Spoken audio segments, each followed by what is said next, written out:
मुख्यमंत्री ठाकुर सुखविंदर सिंह सुक्खू ने ऊना रवाना होने से पहले नादौन विधानसभा क्षेत्र सेरा विश्राम गृह में लोगों की जन समस्याएं सुनी। इस दौरान काफी संख्या में लोग मौजूद रहे और अपनी जन समस्याएं मुख्यमंत्री के समक्ष रखीं। वहीं मुख्यमंत्री सुखविंदर सिंह सुक्खू ने अधिकतर समस्याओं का मौके पर निपटारा किया है। जो समस्याएं समय पर हल नहीं हुई हैं, अधिकारियों को जल्द उन समस्याओं का समाधान करने के निर्देश दिए हैं। इस मौके पर हमीरपुर सदर के विधायक आशीष शर्मा, केसीसी बैंक के चेयरमैन कुलदीप पठानिया सहित कांग्रेस के काफी कार्यकर्ता मौजूद रहे। मुख्यमंत्री जी, आपके फैसले नायक की तरह लग रहे हैं, किस तरह महसूस कर रहे हैं? जनता आपके फैसलों की सराहना कर रही है। देखिए, मैंने पहले ही कहा कि हम तो व्यवस्था परिवर्तन के लिए आ रहे हैं। हमने फैसलों में विश्वास करते हैं और फैसलों को अमली जामा पहनाने का दायित्व हमारा है। मेरा ये मानना है कि हिमाचल प्रदेश की अर्थव्यवस्था को पटड़ी पर लाने के लिए हमें कड़े फैसले करने पड़ेंगे। मैं पूर्व मुख्यमंत्री जी का बयान पढ़ रहा था।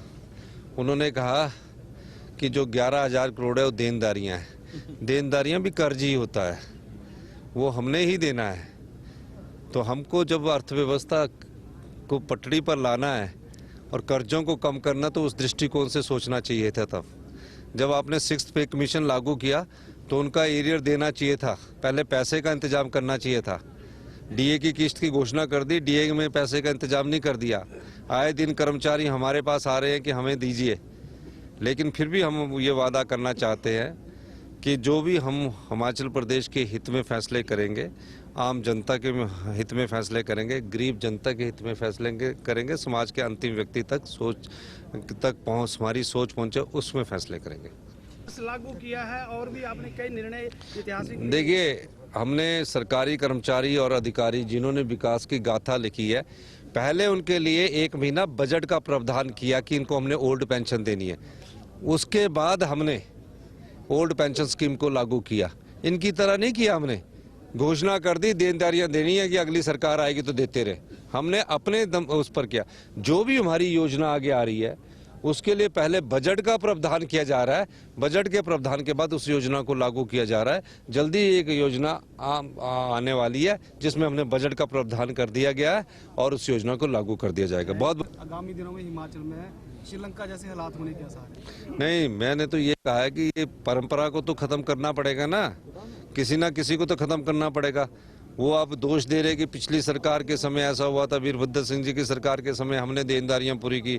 उनके बयान आते हैं कि हमने जो संस्थान खोले थे हमने उनको शुरू किया। हमें संस्थानों को मजबूत करना है, कमजोर नहीं करना है नए संस्थान खोलकर। अब कोई हॉस्पिटल कंपाउंडर के सहारे चल सकता है?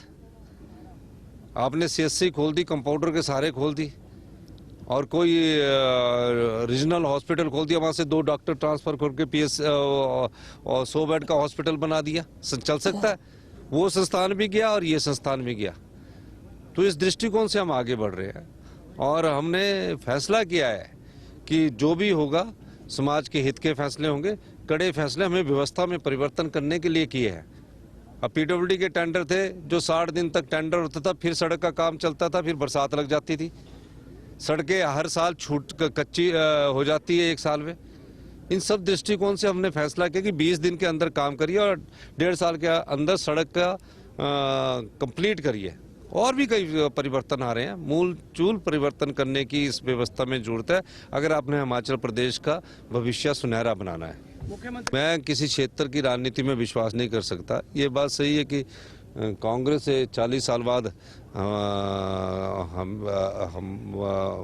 मुख्यमंत्री के रूप में मिला है, तो मेरा चाहे शिमला है, चाहे सोलन है, चाहे सिरमौर है, सभी क्षेत्रों में मेरे अपने साथी है। मैं संगठन के साथ रहा हूँ और संगठन की भूमिका में रहा हूँ। जब भी जीवन काल के जिस भी युवा पीढ़ी में पहुँचा उस समय मुझे ये सारी चीज़ें मिली है। तो मेरा काम हिमाचल प्रदेश में समान विकास का है और अर्थव्यवस्था को पटड़ी पर लाने का। बहुत बहुत धन्यवाद।